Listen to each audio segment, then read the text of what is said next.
छत्तीसगढ़ में तीर्थ यात्रा योजना को बंद करने की तैयारी की जा रही है। इस पर अब राजनीति भी शुरू हो गई, जिस पर सफाई देते हुए मंत्री टीएस सिंहदेव ने कहा कि आर्थिक संकट की बात नहीं है। इस योजना में कई गड़बड़ियां हैं जिनकी समीक्षा की जाएगी, उसके बाद योजना पर फैसला होगा। इसके अलावा टीएस सिंहदेव ने बताया कि उनकी सरकार नरवा, गुरुवा, घुरवा और बारी के तहत प्रदेश के 15% लोगों को विकसित करने जा रही है। इस योजना के तहत गांव को मॉडल के रूप में विकसित किया जाएगा। इस योजना में सीएम भूपेश बघेल के पाटन क्षेत्र के 4 गांव को भी शामिल किया गया है। योजना के तहत गांव में चारागाह की जमीन की व्यवस्था, खेतों में जैविक खाद का इस्तेमाल और मवेशियों की देखभाल से लेकर जैविक खेती को बढ़ावा देने की पहल होगी। इसके लिए अधिकारियों को 10 दिनों में जमीन चिन्हित करने के निर्देश दिए गए हैं।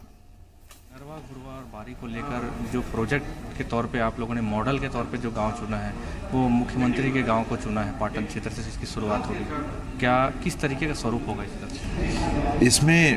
गांव विशेष को ऐसे नहीं चुना है।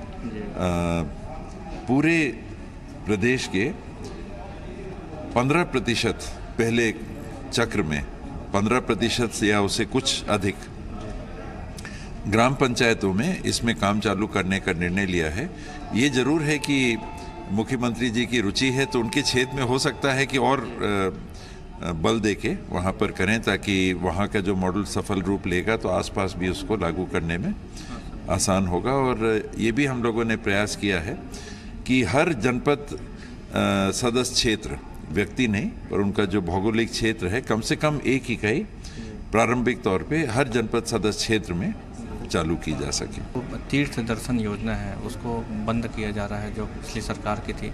इसके पीछे कारण क्या है? क्या ऐसी कुछ योजनाओं को बंद कर रही है सरकार जो आर्थिक संकट जिसमें ना आए और जो राजस्व है वो बना रहे?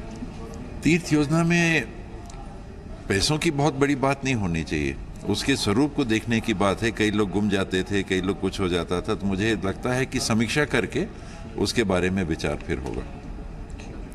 ठीक है, तो ये टीएस सिंहदेव जी थे जो साफ तौर से बता रहे थे कि नरवा, घुरवा, बारी के तहत जो मॉडल के तौर पर गांव को पेश किया जाएगा उसकी शुरुआत पाटन क्षेत्र से की जा रही है और 15% इसमें गांव शामिल किए जाएंगे। साथ ही जो तीर्थ दर्शन योजना है इसकी समीक्षा की जाएगी और उसके बाद अध्ययन करने के बाद इस पर फैसला लिया जाएगा। लेकिन ये जरूर है कि सरकार आर्थिक संकट से जूझ रही है, क्योंकि पैसों की काफ़ी कमी है। बहुत सारी ऐसी घोषणा पत्र में जो वादे किए गए थे उसको शामिल किया जाना है, इसलिए ये भेदभाव योजनाओं के साथ यहाँ दिख सकता है। कैमरामैन राकेश के साथ सुदीप त्रिपाठी, जी मीडिया, रायपुर।